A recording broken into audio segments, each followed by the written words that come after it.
We are based out of Nebraska. We're called Wildlife Rescue Team, and we take care of injured and orphaned wildlife. I would say we get a large variety of wildlife in. Our most common would probably be squirrel, rabbit, raccoon, foxes, and coyotes. It's a lot of birds in general. During breeding season, the geese become an issue because they're in the roadways more.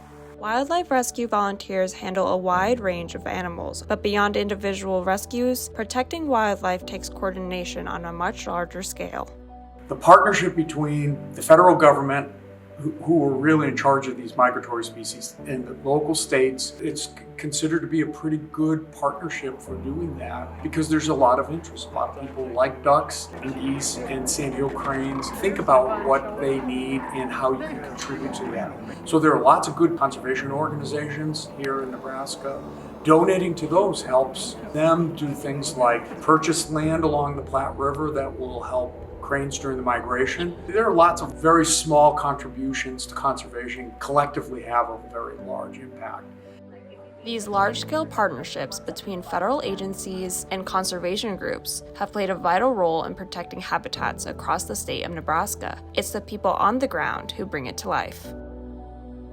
People don't realize how vast the system is, and that we have a lot of hands that can help with this all throughout the state. We are a nonprofit, and the one thing that really sticks out to me about Wildlife Rescue Team is that there are 0 paid positions. So we don't get paid for mileage, we don't get paid for any of that. We get some supplies that are purchased for us, but we are doing this completely out of our own pockets. This time of year, in March, April, May, it really picks up for us. So what that would look like in a normal day would just be a text message would come through our answering service, and once I receive that, it'll tell me the finder's name, their address, and their phone number, and a brief description of kind of what's going on. And then I go ahead and call them back as quickly as I can to help them through whatever wildlife crisis that they're experiencing. It's frontline responders who often deal with the day-to-day realities of wildlife in distress. Volunteers not only care for injured and orphaned animals, but also play a vital role in public education and around-the-clock emergency response.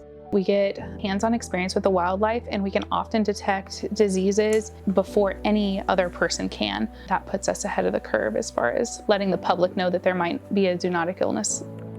For the public, we always recommend that they protect themselves. They're going to be handling, even if it's just a baby, that they wear gloves, they put a barrier between them and the baby, and that they don't allow their children to handle patients that have already been in care and are healthy. I think that people think it's important to feed the babies or feed the wildlife, and that ends up doing a lot more harm than good. Into his calf cot.